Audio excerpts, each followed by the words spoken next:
Hola, mi nombre es Robert Mackenzie. Bienvenidos a la Universidad de Chicago, donde un grupo de distinguidos invitados está por ver y discutir el cuarto capítulo de esta serie de Milton Friedman, Libre para Elegir. En este programa examinará el sistema de asistencia social en los Estados Unidos. Este país, como muchos otros, tiene una serie de estímulos diseñados para ayudar a aquellos que lo necesitan. ¿Alcanzan su propósito? Cualquiera que este sea, si estos trabajan, son algunas de las preguntas que Milton Friedman hará en esta serie de Libre para Elegir.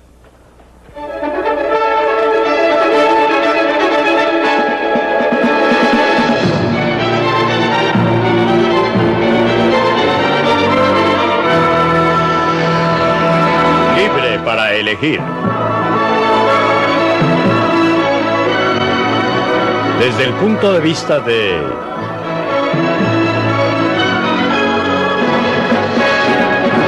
Milton Friedman.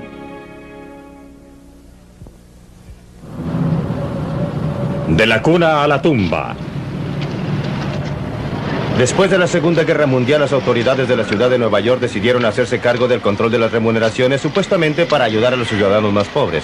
Las intenciones eran buenas. Este es el Bronx, fue uno de los resultados.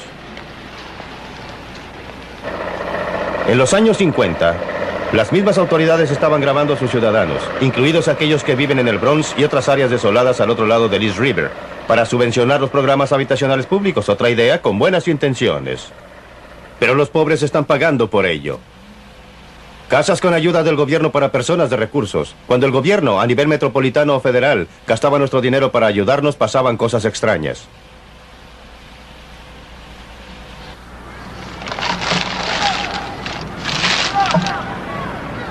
La idea de que el gobierno debía protegernos vino a ser aceptada durante los terribles años de la depresión. Se decía que había fracasado el capitalismo y que los políticos buscaban un nuevo enfoque. Franklin Delano Roosevelt era candidato a la presidencia. Era gobernador del estado de Nueva York. En la mansión del gobernador en Albany se reunió muchas veces con amigos y colegas para buscar una salida a la depresión. Los problemas del día iban a ser solucionados por la acción del gobierno y el gasto del gobierno. Las medidas que Roosevelt y sus asociados discutieron aquí fueron el producto de una larga experiencia. Algunas de las raíces de estas medidas remontan a la Alemania de Bismarck a fines del siglo XIX, el primer estado en instaurar pensiones de vejez y otras medidas similares por parte del gobierno. A comienzos del siglo XX, Gran Bretaña, bajo la dirección de Lloyd George y Churchill, siguió el ejemplo. También instauró pensiones de vejez y planes similares. Estos precursores del bienestar social moderno tuvieron poca influencia en los Estados Unidos, pero sí la tuvieron en los intelectuales, en las universidades, como los que se reunían aquí con Roosevelt. Las personas que se reunían aquí tenían poca experiencia personal de los horrores de la depresión, pero confiaban en que ellos tenían la solución. En esas largas discusiones, sentados alrededor de la chimenea, tratando de diseñar programas para enfrentar los problemas que surgían de la peor depresión en la historia de los Estados Unidos, era natural que se basaran en las ideas que prevalecían en la época. El clima intelectual producido daba por sentado que el gobierno debía jugar un papel principal en la solución de los problemas, en procura de lo que más tarde llegó a llamarse la seguridad, desde la cuna hasta la tumba. Después de su elección, Roosevelt se ocupó del desempleo masivo como primera prioridad. Se comenzó un programa de obras públicas. El gobierno financió proyectos para la construcción de carreteras, puentes y embalses.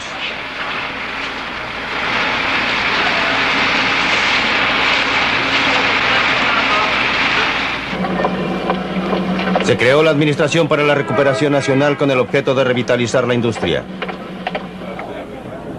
Roosevelt quería ver a los Estados Unidos caminar hacia una nueva era. Se aprobó el Acta de la Seguridad Social y siguieron otras medidas. Beneficios para los desempleados, pagos de bienestar, distribución de excedentes de alimentos. Con estas medidas vinieron obligadamente los reglamentos, la burocracia, tan familiar hoy día, fue entonces una novedad. La burocracia gubernamental creció y ha crecido desde entonces.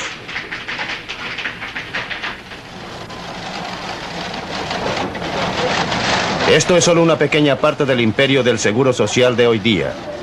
La filial de Baltimore tiene 16 salones de este tamaño.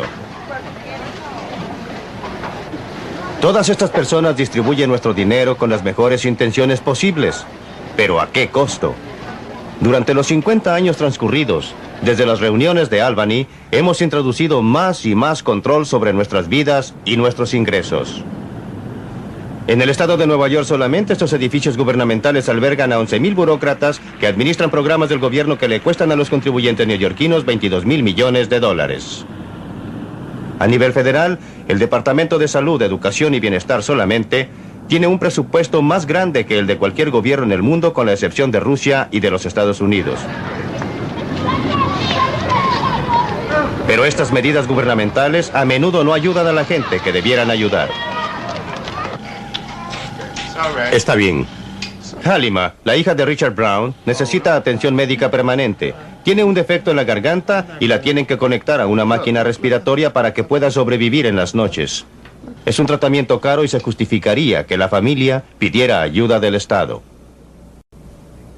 No la recibo porque no tengo el derecho a recibirla. Gano unos pocos dólares de más. Pero con el sueldo que gano no puedo vivir realmente. Ahorrar algo está fuera de mis posibilidades. Y, bueno, vivimos al día. Literalmente de día de pago a día de pago. La lucha no es menos dura sabiendo el señor Brown que si renuncia a su empleo como ordenanza en el hospital de Harlem, tendría derecho a recibir una ayuda del gobierno. Estaría en mejores condiciones económicas. Señor Brown, ¿me haría usted un favor? Hay un paciente que... Está bajo una presión tremenda, pero está orgulloso del trabajo que hace aquí y tiene la fuerza para resistir la presión. Yo soy Brown. Está completamente debilitada. La llevaré a la sala de partos. Trate de no pujar. Queremos un alumbramiento en buenas condiciones. El señor Brown ha aprendido a la fuerza que los programas de bienestar social destruyen la independencia del individuo. Hemos querido acogernos a la ayuda social y averiguamos respecto al bienestar social, pero nos dijeron que tendríamos derecho a recibir $5 al mes. Pero para poder recibir estos $5, tendríamos que entregar los ahorros de nuestro hijo y eso no vale la pena. Pero yo no creo tampoco en nada gratis. Creo que hay muchas personas capaces de trabajar y dispuestas a hacerlo. Pero la culpa es la manera en que esto está organizado. Por ejemplo, las madres y los niños estarían mejor si el marido labora, o si él no está, y esto destruye a muchísimas familias pobres. Una de las cosas más tristes es que muchos niños cuyos padres reciben ayuda del gobierno terminarán cobrando beneficios para desempleados cuando crezcan. En este proyecto público de vivienda en el Bronx de Nueva York, las 3/4 partes de las familias reciben pagos por cesantía. Pues bien, el señor Brown quería mantenerse alejado de esto y por una razón muy poderosa. Aquellos que cobran beneficios por cesantía pierden su independencia humana y sentido de la dignidad. Deben someterse a los dictados de un supervisor de bienestar, quien les puede decir si deben vivir acá o allá, si pueden tener un teléfono, lo que pueden hacer con sus vidas. Los tratan como niños, no como adultos responsables, y caen en la trampa del sistema. Quizás se presente un trabajo que parezca mejor que el recibir pagos por cesantía. Pero temen tomarlo, porque si lo pierden pueden pasar entre 6 y 9 meses antes de que puedan volver a cobrar cesantía. Y como resultado, todo esto se transforma en un ciclo eterno, no simplemente en un estado transitorio. En otras partes las cosas han ido aún más lejos. Este es el Hulme Estate, un proyecto público de vivienda en Manchester, Inglaterra. Bueno, aquí estamos a 3.000 millas del Bronx, pero nunca lo adivinaría al mirar en su derredor. Me parece estar en el mismo lugar, en el mismo tipo de unidades habitacionales, chatas y uniformes, decrépitas, aun cuando se construyeron hace solo 7 u 8 años atrás. Vandalismo, pandillerismo, la misma sensación rodea el lugar de gente que no tiene mucho empuje y energía, porque otros se ocupan de sus problemas y necesidades diarias, porque el Estado los ha provisto del incentivo de buscar trabajo, de ser personas responsables, de ser capaces de sostenerse ellos mismos y sus familias. Durante los últimos 7 años, Maureen Ramsey ha tenido que comprar comida y vestidos para su familia con la ayuda que le da el gobierno. Durante todo ese tiempo, su marido Steve no ha tenido empleo. Cada semana cobra lo que en Inglaterra se llama seguridad social. El gobierno vela por él, su mujer y sus hijos. Pero el aceptar pagos de bienestar significa aceptar los reglamentos de aquellos que lo pagan. En mi opinión, por lo menos, uno se siente como que les pertenece. Usted sabe que no hay otra forma de expresarlo. Supóngase que me empleara porque necesito algo. Debo de ir allá para informarles de eso. Porque tendría que ir a trabajar con la sensación de que alguien del Seguro Social me está observando y... bueno, hasta allí llego. No hay salida. Es imposible luchar. Los empleos de hoy en día solo permiten ganar unas 45 libras a la semana, de las que hay que rebajar una estampilla y se termina con más o menos 39 libras. ¿Por qué trabajar cuando se puede obtener lo mismo? No le veo el provecho. Claro que él tiene razón. Es muy posible que no le compense emplearse ahora. No es su culpa y no lo culpo. Está actuando de manera inteligente a favor de sus propios intereses y los de su familia. Es la culpa de un sistema que le quita el incentivo para buscar empleo.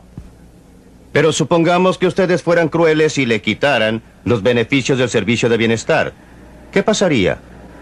Encontraría trabajo, sí. ¿Qué tipo de trabajo? No sé. Puede que no sea un empleo agradable o a su entera satisfacción. A un cierto nivel de sueldo, pero sin exigir una determinada remuneración, siempre habría un trabajo que usted podría hacer. También podría suceder que tuviera que recurrir a los comedores populares gratuitos o algo por el estilo. Entiéndame, no estoy diciendo que esto sea agradable, deseable ni bueno. No lo es, pero analizando lo que pasaría, no cabe duda de que encontraría alguna forma de ganarse la vida. El gobierno de los Estados Unidos está tratando de romper la trampa que encierra el servicio de bienestar. Estas personas estaban cesantes, se les está entrenando ahora a costa del contribuyente. Quizá lleve a una solución, pero quizás no. Aquí tenemos un enorme sistema de bienestar social que está diametralmente en oposición a las creencias básicas de los Estados Unidos, porque los Estados Unidos se fundaron sobre una ética. Han practicado la ética del trabajo y han declarado que es lo que deben hacer todos, procurar la misma oportunidad de empleo que en Norteamérica.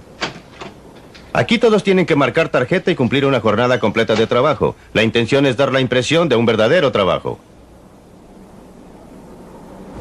Estamos afirmando que un empleo es parte de la forma de vida de los Estados Unidos y le vamos a ayudar a usted a encontrar empleo para que tenga derecho a un pedazo de la torta, pueda pagar impuestos y llegue a ser parte del sueño norteamericano.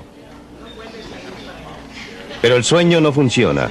Proyectos como este forman parte del Acta de Educación y Entrenamiento, Z, y tienen un alto porcentaje de abandonos y muchos de los alumnos vuelven al punto de partida, a vivir de los servicios de bienestar.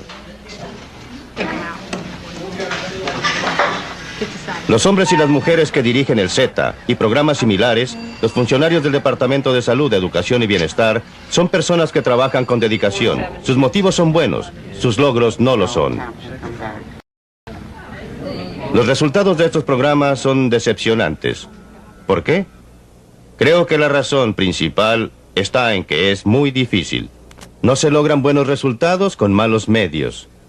Y los medios que hemos estado empleando son malos por 2 razones. En primer lugar, todos estos programas requieren de personal que gasta el dinero de otros para fines fijados por un tercer grupo de personas. No hay quien gaste el dinero de otro tan cuidadosamente como se gasta el propio. Nadie tiene la misma dedicación para alcanzar las metas de otra persona como la que tiene para alcanzar las propias. Además, los programas son dañinos para el carácter tanto de las personas que administran los programas como de las que supuestamente se benefician de ellos. A las personas que los administran les da una sensación casi de omnipotencia. A las personas que supuestamente se benefician los llena de una sensación de dependencia casi infantil. Su capacidad para tomar decisiones se atrofia. El resultado es que los programas llevan a malgastar el dinero. No se logran los objetivos para los cuales fueron estos creados. Pero hay algo más importante aún. Se va socavando la base misma, que es la que mantiene unida a una sociedad decente. Si usted cree que exagero, miren lo que encontró el Health, Education and Welfare cuando decidió hacer una investigación especial de cómo se gastan los inmensos fondos que administra. Simplemente pedimos los planes que tenía el Servicio Médico Nacional para reducir la cantidad de camas. En estas cintas magnéticas que dejan constancia de todos los pagos que se hacen de toda persona que cobra, encontraron pruebas de que una cifra abismante, 7.500 millones de dólares, se habían perdido por malversación, mal empleo y abuso en un año.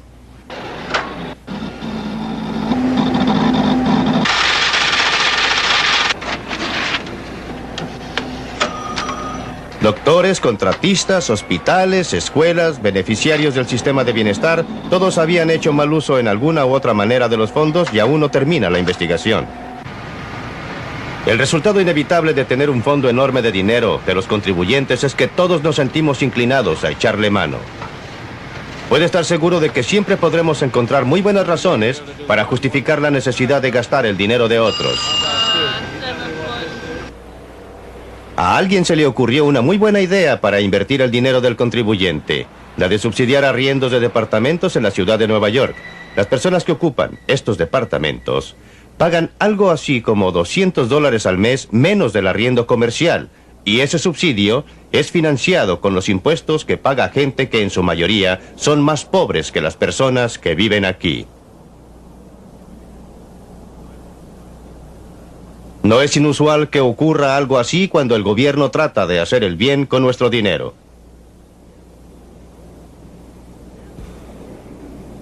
Vean lo que pasó en Chicago.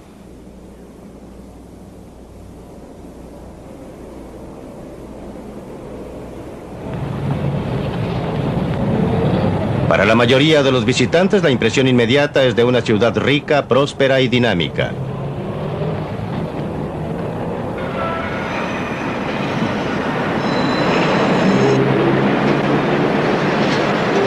Pero como toda ciudad grande en Norteamérica tiene sus zonas problema, barrios pobres en decadencia y sobrepoblados que producen miseria y crimen.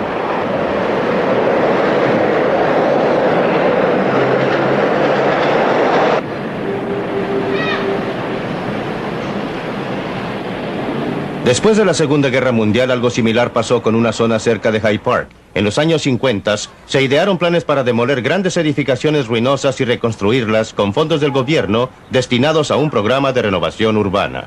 Iba a ser un proyecto ejemplar que reemplazaría una zona venida a menos por una comunidad integrada. ¿Quién controlaba el gasto de ese dinero del Estado?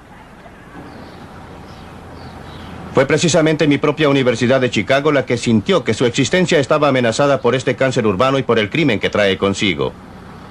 Se utilizaron fondos del gobierno para demoler un área que incluía muchas pequeñas tiendas y casas de familia de escasos recursos.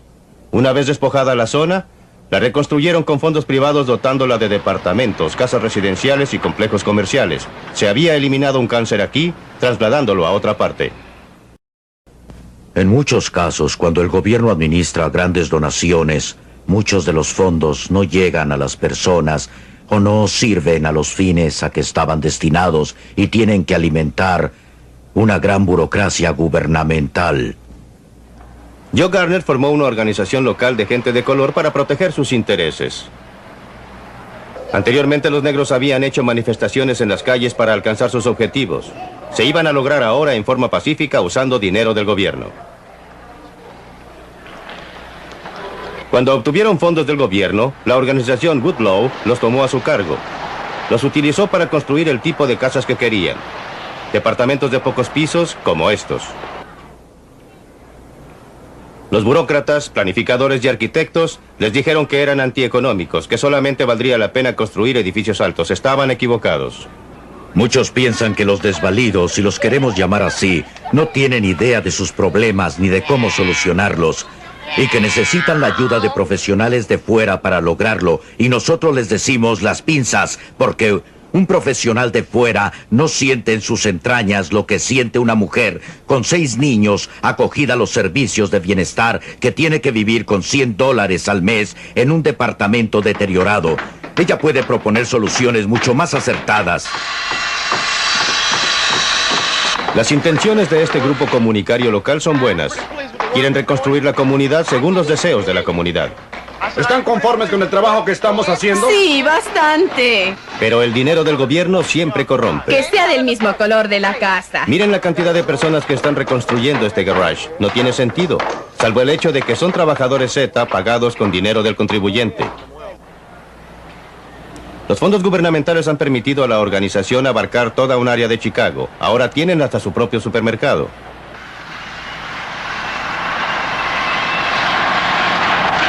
Han construido magníficas casas para habitantes de la clase media, muy caras, protegidas por los sistemas más modernos de seguridad. Todo a costa del contribuyente.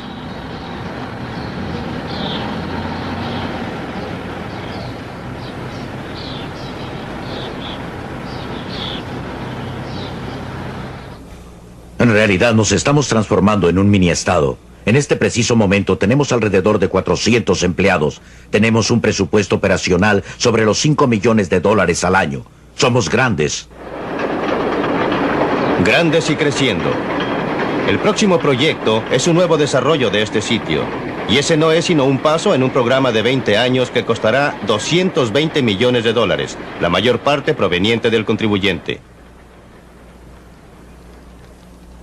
En el sur del Bronx, están muy familiarizados con la protección gubernamental, como el control de arriendos que hace que a los propietarios no les compense mantener sus edificios. Ellos se han ido trasladando y los vándalos han venido a instalarse. En el sur del Bronx existe una zona donde muchas personas cobran bienestar y donde el porcentaje de crímenes es alto. Pero todo esto podría cambiar. Un grupo local ha comenzado a remozar estos edificios para construir nuevos hogares. Se llama la Hermandad del Sudor, porque al principio lo único que podían aportar al proyecto era su sudor y su esfuerzo. Solo más tarde aceptaron una pequeña donación del gobierno. ¿Cuánto tiempo hace que trabaja en este edificio? Hace 4 meses en este edificio. Por lo que veo, van a arreglarlo todo de arriba a abajo. Exactamente, arreglarlo todo. Tendrán que cambiar toda la instalación eléctrica. Claro, y además levantar paredes nuevas, pisos, cielos rasos, todo nuevo. Trabajar en el invierno, en el verano, trabajar cada vez que podamos. ¿Cuántas personas trabajan aquí? 40 por lo menos. ¿Y cómo los mantiene trabajando? Debe saber que algunos no querrán, o se cansarán, o se irán. Demuestran nuestro interés. Nosotros demostraremos lo que se puede hacer, lo que se hará de aquí en adelante, ya que al principio les será bastante difícil probarle a la gente, a alguien, qué es lo que saldrá de todo esto en los próximos 3 o 4 años. Ellos no pueden ver a largo plazo, solo ven a corto plazo. Necesitan el dinero ahora, no en los siguientes 2 o 3 años. Demostraremos lo que se hará. Es verdad que ahora aceptan un poco de dinero del gobierno, pero hasta hoy han logrado mantener su filosofía original, que la mejor manera de hacer bien las cosas es hacerlas por uno mismo. Me gusta lo que estamos haciendo. Estamos trayendo gente de la calle y dándoles algo por qué luchar. Tendrán su apartamento, se preocuparán de lo que los rodea, tendrán un jardín y tendrán un aliciente por qué luchar. Hasta dejarán de cobrarle al servicio de bienestar social. Podremos darles un empleo y volverán a tener amor propio. A eso se reduce todo, al amor propio. Mientras puedan tomar las cosas con calma y cobrar del gobierno, no tendrán problemas. No tomamos las cosas con calma. Estamos trabajando y estamos ayudando a que venga el dinero. Lo estamos invirtiendo en nuestros edificios. Nos estamos construyendo a nosotros mismos al mismo tiempo que a nuestros edificios.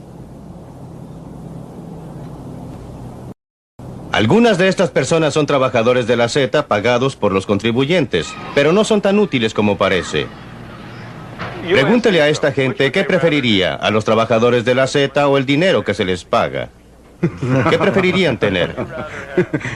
El dinero que se les paga. Así es. Esa es su respuesta. Esa es una ayuda muy cara comparada con lo que podrían hacer ellos con el dinero. Usted da a esta gente todo el dinero que les paga a los trabajadores de la Z y le apuesto que harían 2 o 3 veces la cantidad de trabajo. ¿Me equivoco? Está en lo cierto.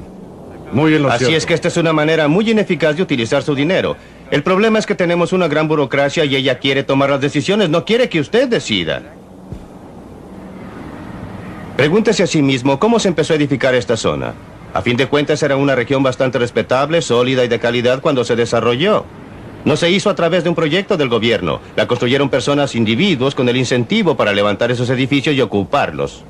Lo que están haciendo estas personas que vemos aquí es tratar de devolverles esa sensación, esa actitud. Habrá una comunidad mucho más sana aquí si nace de la autocooperación de personas como nuestros interlocutores.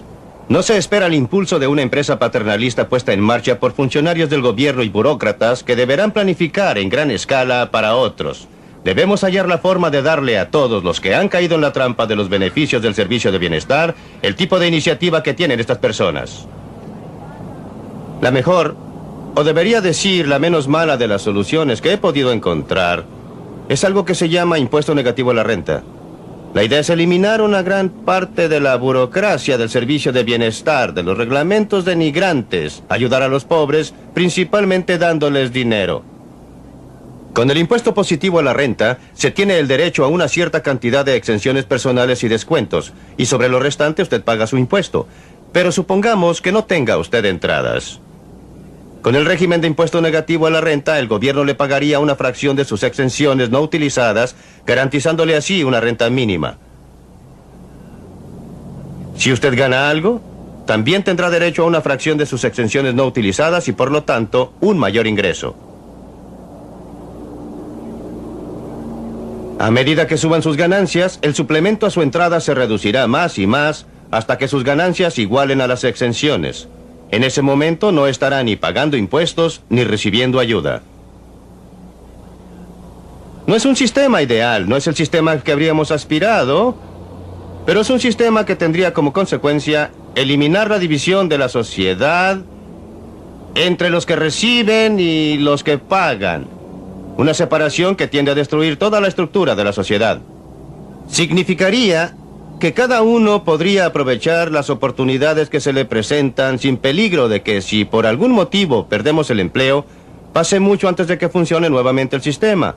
Sería un sistema que nos daría a todos un incentivo para mejorar en forma paulatina nuestras vidas y quizá nos permitiría, con el tiempo, extraernos del embrollo en que sin querer nos hemos metido. Un embrollo en que nos hemos metido con la mejor de las intenciones, pero con el peor de los resultados.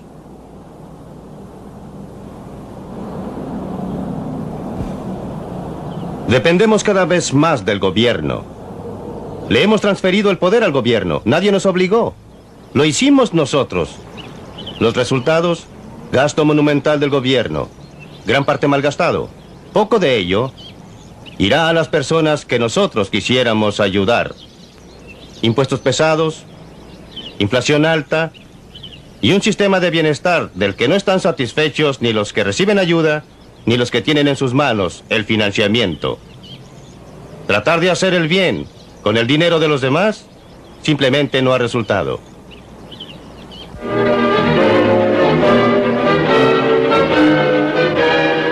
Libre para elegir. Mientras veía la película, mi sensación de enojo crecía. Enojo porque la posición que allá se expuso no reconocía que el sistema atacado era necesario dentro de nuestro sistema capitalista de libre empresa. Este sistema, por su propio fracaso, produce pobreza y requiere, por lo tanto, la intervención del gobierno en el interés de aquellas personas que han caído en la trampa de la pobreza. Así es que mientras miraba la película y escuchaba las declaraciones del Dr. Friedman, me enojé porque solo se ha contado la mitad del cuento y creo que, otra vez, estamos culpando a una víctima, esta vez a un sistema, el sistema de bienestar. Y todo por el hecho de que otros sistemas no han operado en beneficio del pueblo. Veamos otras reacciones a esa declaración de tratar de hacer el bien con el dinero de los demás simplemente no resulta. El sistema de bienestar está socavando las bases mismas de la sociedad. Tom Sowell. Mi reacción fue al revés. Mi furia se dirigió a lo que se había hecho en esta ciudad. Yo crecí en ella en condiciones muy distintas durante el período más malo del capitalismo, en el que no existían estas preocupaciones humanitarias, pero que era posible que la gente fuera mejorando y saliera de esa pobreza.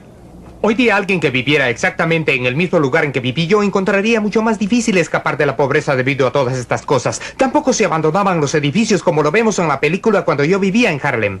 La tasa de criminalidad, todas las cosas con las que se culpa a los sistemas anteriores no existían. Yo dormía en las puertas y callejones de Harlem. Hoy reto a cualquiera a que lo haga en cualquier parte de Nueva York. Tradicionalmente en los Estados Unidos hemos intentado evitar algunas de las trampas del sistema del bienestar que se mencionan, negándole acceso a la ayuda a aquellas personas que son fuertes, que no son viejas. Por lo tanto, hemos tratado de cerrar la puerta del bienestar estatal a muchas categorías dentro de la población pobre, realmente pobre. El segundo punto que se enfatiza es que algunos, pero no todos, de los que podríamos llamar programas de bienestar social en el sentido amplio de la palabra, reducen muy fuertemente los beneficios cuando se gana un poco más de dinero.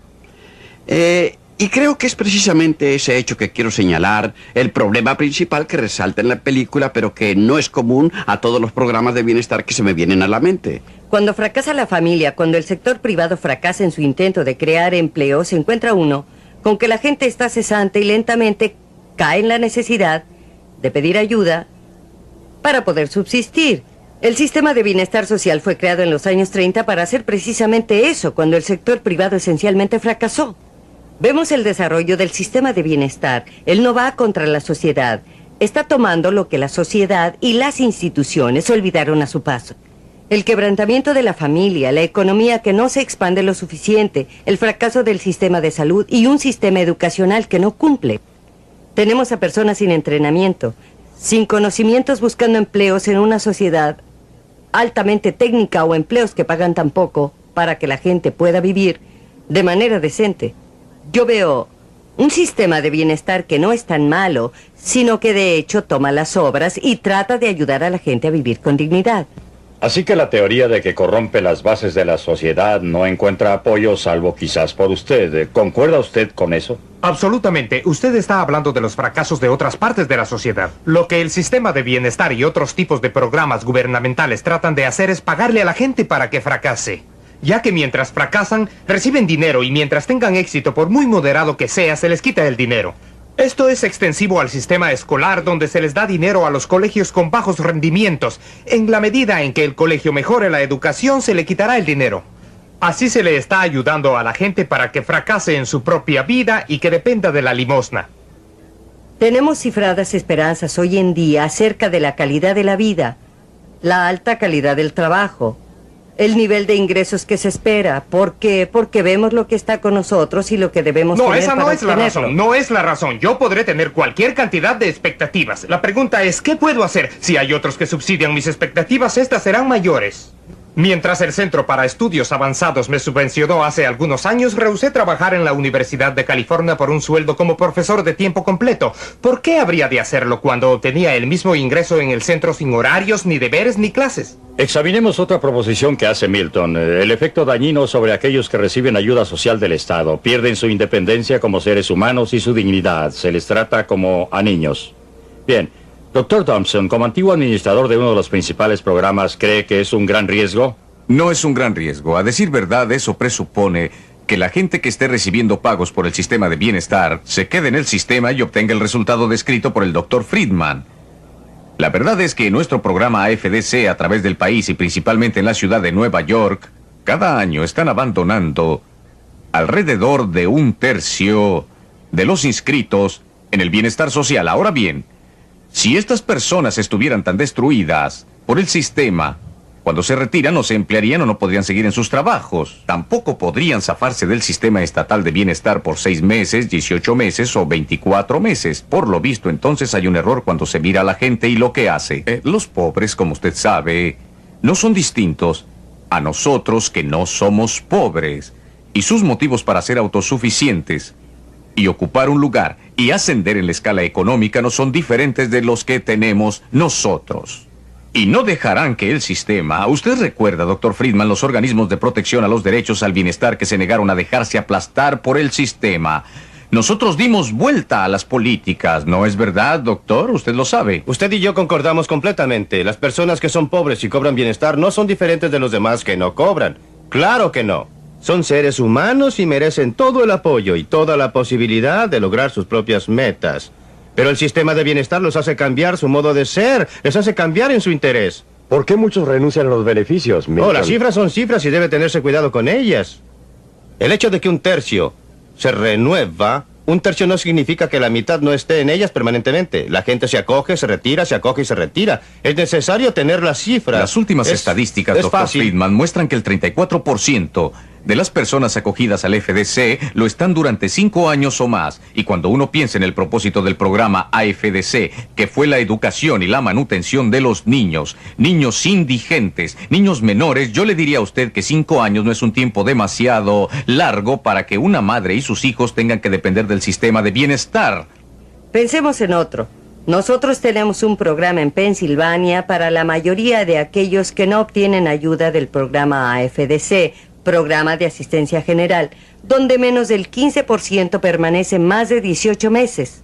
Por lo que tenemos una constante renovación. Básicamente tenemos hombres jóvenes que se acogen al sistema de bienestar después que se les termina el pago por cesantía y que se alejan cuando tienen la oportunidad de un empleo. Esto, usted sabe, creo que el porcentaje de personas acogidas al bienestar social es una minoría en el total del país. Eso no significa que el sistema como se define hoy en día y los programas aprobados no se contradigan a menudo, y soy la primera en concordar con el Dr. Friedman en que algunos de los programas efectivamente se contradicen. Pero, sin embargo, creo que es demasiado decir que transformamos a la gente en niños desvalidos. No recuerdo haber hablado jamás con alguien acogido al bienestar social que no pensara que lo trataban como a un niño. Bueno, yo creo que uno debería hacer una distinción entre un sistema que se formó para ayudar al pueblo y las personas que están empleadas por el sistema de bienestar público en el país. Y uno encuentra muy pocas personas preparadas para ayudar a los demás. Hablo de las personas, de los empleados sin entrenamiento. Personas que no están preparadas para ayudar a la gente, los llamados trabajadores sociales. No son trabajadores sociales, no tienen ni la técnica, ni las aptitudes, y algunos de ellos ni el interés siquiera. Por ello creo que uno debe separar la infraestructura conceptual correspondiente al sistema diseñado para ayudar a la gente de lo que el país y la comunidad realmente hace para poner en práctica los programas. ¿Separando la esperanza de la realidad? Bueno, mire usted, yo distingo la técnica disponible para cumplir los objetivos del programa. Y creo que tenemos que distinguir si hablamos de objetivos de programa o hablamos de cómo opera. Yo sería el primero en decir que el sistema que administré tenía personal mal preparado para el trabajo para el que se nos ordenó. Y no diría que el sistema que nosotros creamos. Hablé con algunas trabajadoras sociales. Ellas expresaron que en realidad estaban tan constreñidas por el sistema que es muy poco lo que podían hacer para ayudar a que la gente se retirara. Es decir, enseñar algunas técnicas o lo que fuera necesario para que abandonaran la ayuda. Estaban convencidas de que era culpa del sistema. El sistema que hemos contribuido a fijar implica una fuerte interferencia paternalista en la vida familiar del individuo y, por lo demás, ¿no es cierto, señor Damson, que el recargo de trabajo que tiene cada trabajador social le impide intervenir en la vida familiar e individual de los asistidos? Además, en la última década ha habido un verdadero esfuerzo por reducir la trampa del bienestar, cambiando la escala de descuentos en el caso de ingresos propios y administrando los gastos por trabajo y los gastos por ayuda infantil, de tal manera que el que quiera trabajar tenga incentivo para hacerlo. Así es que no es tan terrible el cuadro que a veces nos hacemos de ese trabajador impotente que espera en la sala de su casa con su familia a que tomen las decisiones por él. Nunca he oído de un programa de gobierno defectuoso en el que la gente que lo dirige no diga: si al menos tuviéramos más dinero que pudiéramos emplear en lo que no hemos podido cumplir con la suma que estamos gastando Milton, nos vamos a ahora. adelantar ahora algunas de las fórmulas que usted prescribe en esa película porque creo que ofrecen buen campo para la discusión. Lo más dramático fue lo que dijo hablando de un hombre cesante. Supongamos que ustedes fueran crueles y le quitaran de la noche a la mañana la ayuda a este hombre. Él encontraría un trabajo que pagara algo. Siempre habría algún trabajo que podría hacer. Quizás necesitara cierta ayuda, pero encontraría trabajo. Ahora quiero que ustedes reflexionen antes de que vuelva Milton sobre el tema. ¿Es un cuadro que les parece razonable a ustedes? Thompson, ¿qué opina usted? Podrá obtener empleo y podrá desempeñar un trabajo en lo que llamamos la economía subterránea. Y es ahí donde una parte de nuestra juventud busca trabajo. Aquellas actividades que son ilegales son las únicas que tiene a su alcance para ganar parte de su sustento. Creo que hay otro grupo de personas que son las mujeres solas que la hacen de padre y madre de familia. Córteles la ayuda mañana y ¿qué van a hacer para subsistir? ¿Cuál será su contestación inmediata? ¿A qué precio para sus hijos pequeños y para los mayorcitos? Los adolescentes. Ellas iban a encontrar trabajo. A decir verdad, las estadísticas muestran que son las mujeres las que tienen mayor éxito dentro de los programas de empleo, pero eso se logra a base de pagar para que les cuiden a los niños durante el día. La mujer sola tiene que ganar lo suficiente para afrontar en forma particular ese tipo de componendas, o es subsidiada por este programa insidioso y demagogo dirigido por el gobierno federal, programa que efectivamente la posibilita trabajar y la hace una contribuyente, y que es una fórmula interesante de incitar a la gente a buscar empleo productivo. Tom Sowell. Es increíble ver cómo empieza usted el cuento en la mitad como si hubiera una cantidad de pobreza predestinada, una cantidad de desempleo predestinado. En todo esto no le cabe responsabilidad ninguna al sistema de bienestar social. Existe un 20% de la mitad de la población menos favorecida que está predestinado. Eso siempre ha sido Va a verdad. haber un 20% Bueno, con también ese nivel es más verdad bajo. que un 20% de la población menos favorecida no debe vivir a expensas del gobierno ni ser dirigida por él. Usted mencionó a una mujer a cargo de toda la familia. Muchas de estas cargas vienen sin contar a la mujer mayor que es madre de embarazos adolescentes. Y no hay una cuota predestinada a embarazos de adolescentes. Yo crecí en una época en que la gente, y especialmente los negros, eran bastante más pobres que hoy en día. Encaraban mayor discriminación que hoy. Y la tasa de embarazos de adolescentes era entonces más baja que en la actualidad. No creo que haya una cantidad predestinada de embarazos de adolescentes, ni cantidad predestinada de maridos desertores.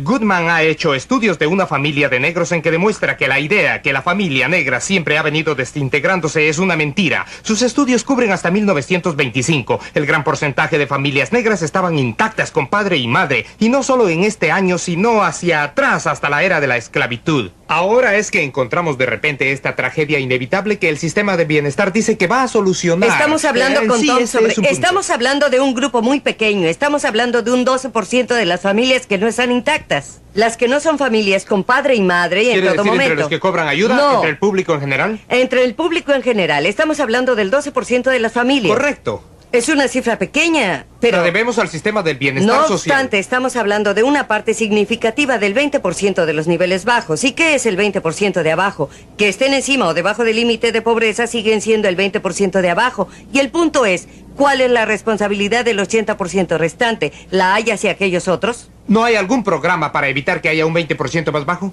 No. Pero la intención es levantar aquel 20%. Los estamos levantando al tener más nacimientos ilegítimos, Yo no más les desempleo. estoy obligando a tener hijos ilegítimos. Espero que esto esté claro. Sí, claro.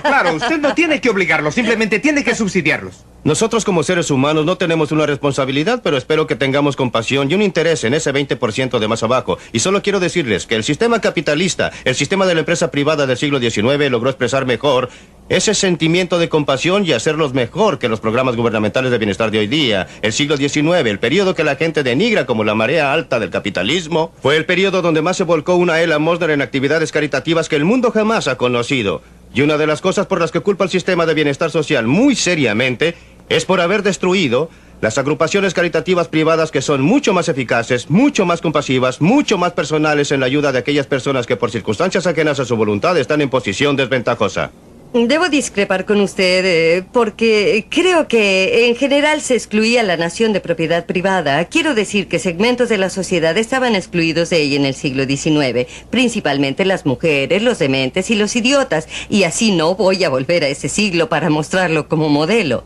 De cualquier modo, quisiera, Milton, llegar a su receta importante. Sé que usted dice que no está en la agenda para mañana y se nos ha quedado por delante, y es el impuesto negativo a la renta. Y no estoy seguro que estas personas hayan entendido a fondo de qué modo opera. Sé que no podemos entrar en detalles, pero me gustaría escuchar la reacción de nuestros invitados primeramente. ¿Es este un enfoque viable para los problemas persistentes de la pobreza, el impuesto negativo a la renta?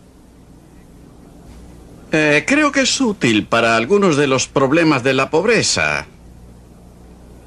Involucra primeramente pagos en efectivo en contraposición a los pagos en especie. Además, los pagos no se hacen respetando categorías. ¿No por categorías? Es decir, no importa si es una jefa de familia o un jefe de familia, si es viejo o joven o de buena o mala salud. Si sus ingresos caen bajo un cierto nivel. Se paga un nivel garantizado de ingresos a las personas según el tamaño de la familia, que después sufre un porcentaje de descuento que supongo será, por definición, modesto. Ahora la pregunta estriba en cuántas cosas quiere reemplazar con tal programa de impuesto negativo al ingreso del derechohabiente. ¿Reemplazaría todo? Este punto vale la pena que lo precisemos. ¿Eliminaría usted casi todas las demás formas de ayuda social si lograra implementar este programa? No lo haría porque creo que su propósito es precisamente proveer una transición entre donde estamos y donde quisiéramos llegar, porque concuerdo con usted, puesto que hemos corrompido a la gente acogida al bienestar y los hemos atrapado ahí, estamos obligados a no echarlos a la calle, colocándolos en la difícil situación que usted describe. Correcto. Tenemos que facilitar Correcto, su cambio, sí. pero Bien, quisiera veamos las reemplazar todos los reacciones frente a programas esto. sociales Después que existen continuaríamos hoy con día. usted. Según algunas estadísticas, si se tomara todo el dinero que se gasta en la pobreza en los Estados Unidos y se dividiera entre todas las familias pobres, tendríamos una cifra de $32,000 anuales por familia. Ahora bien, la familia pobre promedio no obtiene los $32,000 anuales. Y es obvio que alguien entre la tesorería y esas familias está sacando mucho de ese dinero. Y simplemente pienso que si se eliminara al intermediario, como dicen los anuncios comerciales, habría mucho beneficio tanto para los pobres como para los contribuyentes. Apoyo el concepto del impuesto negativo a la renta y sus objetivos. Quisiera mencionar, sin embargo, que administrativamente hablando estaríamos creando otra máquina burocrática. Alguien tiene que calcular los ingresos. Alguien tiene que decidir cuándo reembolsar a las personas el dinero al que tienen derecho. Se presenta un retraso entre el tiempo en que se devuelve la ganancia y el del reembolso. Hay una serie de problemas que yo estoy de acuerdo en que se encaren, pero una cosa es cierta. Sí, señor, no se va a eliminar el intervencionismo del gobierno. El punto que quisiera aclarar es dónde quedan los niños, cuáles son sus derechos en el plan del impuesto negativo sobre la renta, y no estaríamos nosotros, por el hecho de aplicar un impuesto negativo, subsidiando lo ilegítimo por lo que Tom Sowell tanto se preocupa. La mayor razón por la cual hoy en día no es posible tener impuesto negativo a la renta es debido a que la burocracia estaría sin trabajo.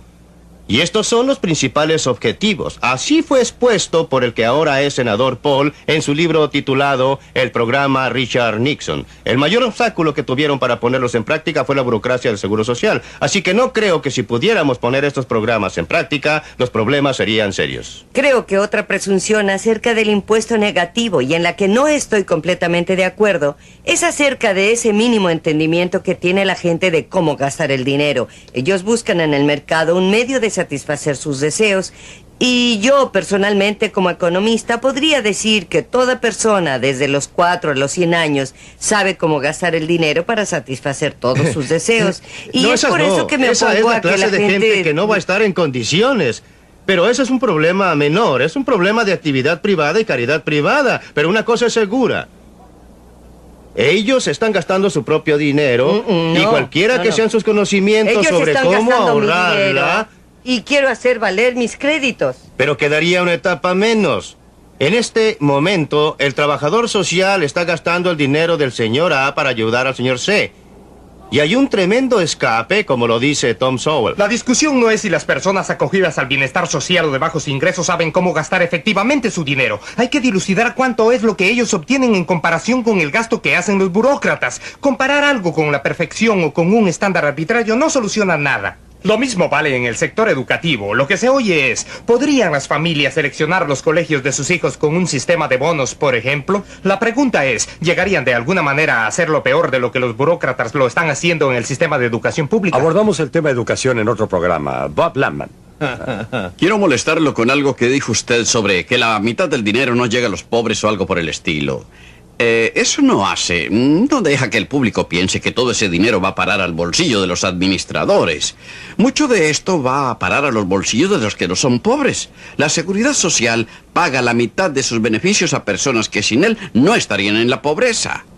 El seguro contra la cesantía paga alrededor de 2/3 de sus beneficios a personas que no son pobres. Y esos son programas de bienestar o contra la pobreza. Por eso las estadísticas presentan una discrepancia tan espantosa entre la cantidad total y lo que reciben efectivamente los pobres. Bueno, yo creo que es un punto muy válido, porque se supone que no estamos creando los beneficios de cesantía y de seguridad social para mantener a los ricos más ricos. Pues bien, aquí volvemos al gran debate filosófico que deberíamos sostener. Es fácil simplificar las cosas y decir que todos estos programas, incluidos los de escuelas públicas, están para ayudar al pobre y solamente al pobre. Pero yo estaba diciendo... Mencionaré un argumento en favor del impuesto negativo a la renta, el de que permitiría en mayor medida circunscribir los pagos por beneficios a quienes corresponden. ¿Cierto? Y cortaría los beneficios que muchos esperan poder obtener ahora, no como ayuda pública, sino como seguro social, con el significado que tiene este término hoy en día. Bueno, para contrapesar la desilusión de las expectativas en que una generación ha basado sus vidas, pero sin que haya que seguir por toda una eternidad con tal de salvar a una generación transitoria. Esas son las otras vallas que debemos salvar para poner el plan en práctica. Usted dijo, no sé con qué seriedad, que la única valla es la burocracia ligada al bienestar. No, ahora surgirían y se organizarían los intereses creados inmediatamente actuando en su contra. Sí. La valla más grande a salvar en este momento es que no existe manera de construir un sistema sensato de impuesto negativo a la renta que no sea capaz de lastimar a alguien. Habrá algunos que recibirán menos dinero de lo que reciben ahora, especialmente los menos desfavorecidos. Particularmente los ricos que están recibiendo del servicio de bienestar, ellos tratarán de dificultar políticamente que se pueda poner en marcha. La ambición de que se aplique un impuesto negativo a la renta que cueste menos dinero, sea más fácil de administrar y a la vez no le pague a nadie ni $1 menos de lo que está colectando hoy.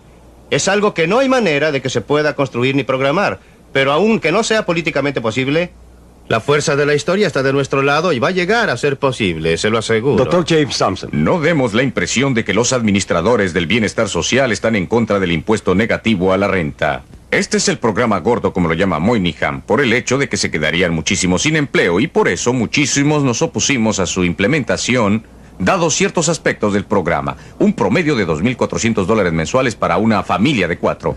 Estábamos en contra de eso, y si uno lee las actas del Congreso, aquellos que atestiguaron decían, sí, estamos en favor del concepto y no a favor de esta parte ni de esta otra parte, y si se cambia eso, tendrán ustedes todo nuestro apoyo.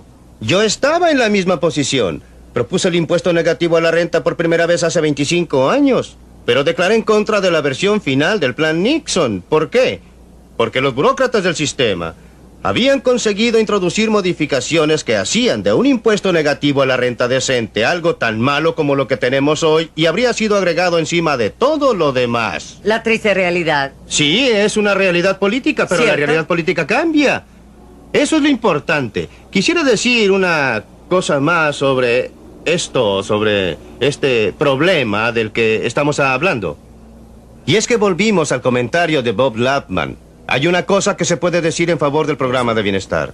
Acostumbrado como estoy a no decir nada en su favor, diré que es el único programa social que yo conozco que por lo menos en líneas generales le da dinero a las personas cuyos niveles de ingresos están por debajo de quienes pagamos impuestos. Todos los demás programas de bienestar no solo le dan dinero a los que tienen, sino que por lo general gravan al pobre y benefician al rico. Nosotros, que estamos en los niveles de ingresos altos, hemos sido muy listos al obligar a los pobres giles de abajo a que nos paguen buenos sueldos como burócratas y a que nos procuren buenos beneficios a sus expensas. Por lo menos el programa de bienestar social no hace eso.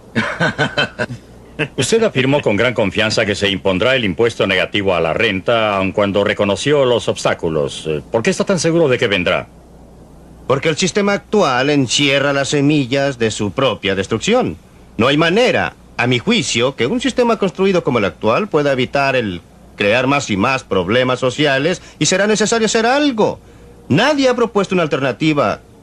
Que yo sepa, no existe una alternativa efectiva al impuesto negativo a la renta. Y es por eso que lo descartan y vuelve a surgir, lo vuelven a descartar y vuelve a surgir. Finalmente hizo la pregunta de si era concebible que una democracia industrial moderna como la nuestra puede existir sin algún sistema bien elaborado de bienestar en su base.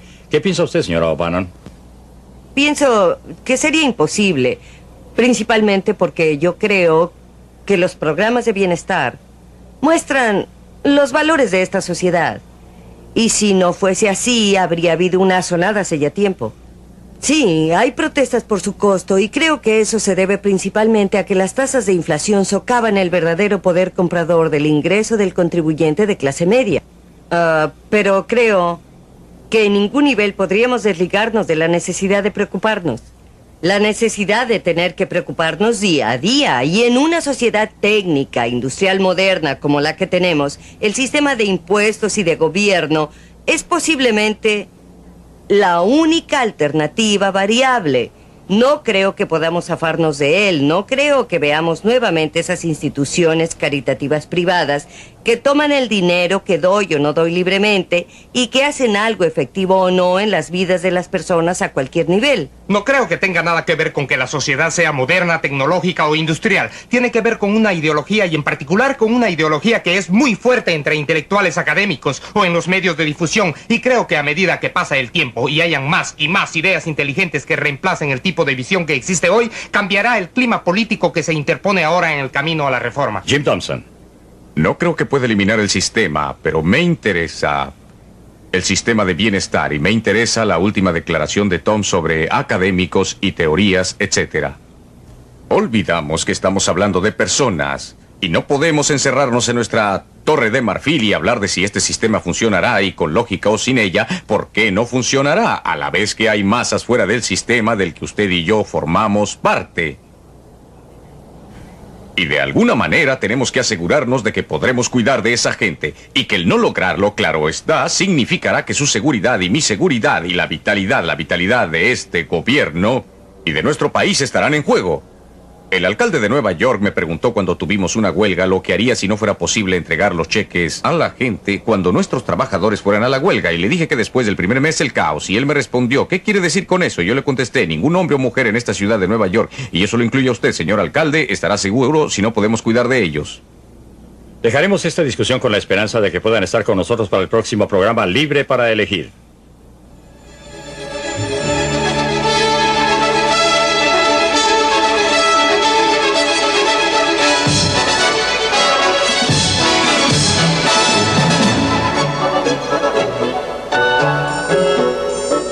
En la próxima edición, ¿está la equidad burdamente establecida en América? ¿Es saludable cuando el gobierno trata de imponer equidad a los ciudadanos?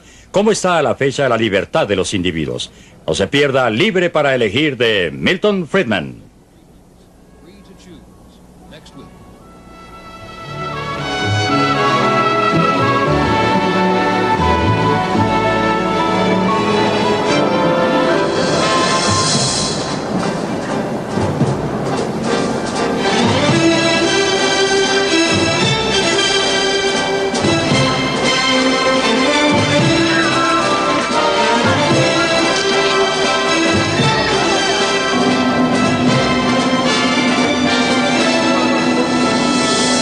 Okay, so everything's gonna be fine. Just keep breathing in and out.